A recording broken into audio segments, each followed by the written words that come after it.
In this video I will show you how to make the phantom blade. For the base of the phantom blade I will use a few washers and stack them together to make a cylinder. Later on I will use popsicle sticks for the limbs, so make sure the washers are about as high as a popsicle stick. Here you can see me stack 4 washers together, but later on I removed one. I roughen up the surface of the washers and then use some epoxy metal glue to stick them together. I took 2 more washers and filled the hole with some more glue. Make sure you have some wax paper underneath so it won't stick to your table or anything else. After the glue dries, you should have a nice compact cylinder. This cylinder will contain the mechanism for extracting the limbs. The limbs will partly move inside this cylinder, so you have to grind away pretty much half of it, and also some more from the inside to create space. While you're grinding, the glue will probably get loose, but that's okay, it's just to temporarily hold them in place. The washers which are filled with glue will close up the top and bottom of the cylinder.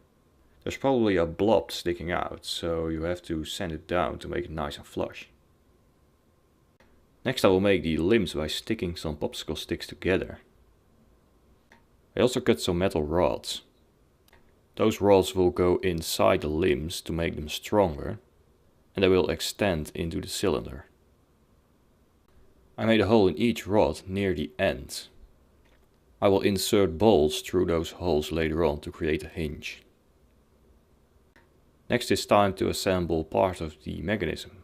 First get your cylinder wall and bottom part and drill 2 holes in the top. And then join them together with some nuts and bolts. Don't make them too tight, those nuts and bolts are just temporarily and you have to remove them a few times in this tutorial. Now pick a place where the limbs can go and move around freely. And then drill 2 more holes for 2 bolts that will act as the pivot points. After that, make a slot in each rod by drilling some holes next to each other between the pivot point and the end. A guide wire will go through those slots later on. Now get back to your cylinder and make a slot on each end of the wall. The guide wire will go through those slots as well. Now you can temporarily install the limbs with some nuts and bolts and test if everything works properly so far. Then I got some stripped copper wire and bent it in a V shape. This will be the guide wire, so bend it in this shape so it will follow the paths of the limbs. Next it's time for some springs. I extracted 2 springs from 2 Nice Day Glickem pens. Springs from other pens will work just as well. Then I slided the guide wire through the slots of the limbs and added the springs. Then it's time for a tricky part. I have to insert the limbs into the cylinder and install the guide wire into the slots of the cylinder walls. Now the best way is to take a part of the wall off and then lay the wire onto the remaining pieces and then screw the top piece back on. You can drill some holes in the top washer and place it on top of the assembly as well. Make sure the springs are resting against the wall and the guide wire is in there nice and tight so it won't shoot out. Do a quick test to make sure everything is working. And then bend the guide wire around the assembly. And then secure it by soldering the ends together. You can also use some metal glue if you want. Next I grinded off the excess length of the bolts. I actually made a little mistake here, because later on I have to replace the bolts in the wall with longer ones. Next I went back to the popsicle sticks and sanded off the ends so they are flat. Then I drilled a hole in each stick for the metal rods. After that I used my Dremel with a sanding wheel attachment to round off the corners and make the sticks more look like limbs. After that's done, they should look a bit like this. Now for some more decoration I used some Wonder Flex for the metal parts. Next I heated up a paper clip and pushed it through the Wonderflex to make holes for the string. After cutting and melting the Wonderflex pieces around the limbs, I covered up all wooden parts and spray painted the Wonderflex silver. Next I used some epoxy glue to glue the limbs on the metal rods.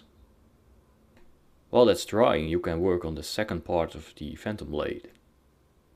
I found a metal tube and rod, which will fit into each other. Hold the metal tube against your arm and measure out the length you like and cut it off. Then get the metal rod and saw off just a little piece of it. Now the tube will be attached to the limb assembly, and the metal rod will be attached to the limbs by using a string. So first I will make a bracket by folding a metal strip around the tube. Then I put the pieces in a vise and hammered the ends of the strip down to 90 degrees. I will use the bolts in the cylinder wall to secure the bracket onto the bottom of the assembly. So hold the bracket next to the bolts and eyeball out where the holes needs to be. And then drill those holes and clamp the tube onto the bottom.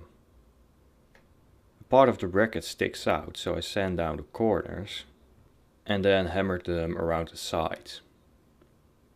Next I made a slot in the tube and in the metal cylinder that goes inside as well. Now attach a string to the limbs and check if your slot is wide enough. If not, make a few adjustments until it's right. Then I made a shark fin out of metal and glued it inside the cylinder. Next I made a frame with copper wire and paper clips and soldered it around the tube to make a locking mechanism. A piece of paper clip will lock the shark fin into place and the assembly is released by pushing the paper clip up. To attach a string to the assembly I drilled a small hole in the shark fin. Then I inserted a string and attached it to the limbs. I burned the ends to make a secure knot. Next I made another assembly that will catch the string and retract the limbs. Now the springs in the limb assembly are not quite strong enough to shoot a projectile. To give the phantom blade some more force, I will insert springs in the metal tube behind the metal cylinder. If you want it to be decorative and harmless, you shouldn't insert those springs. To keep the springs inside, I will drill a hole in the end and insert a bolt. Don't insert the springs and bolt yet.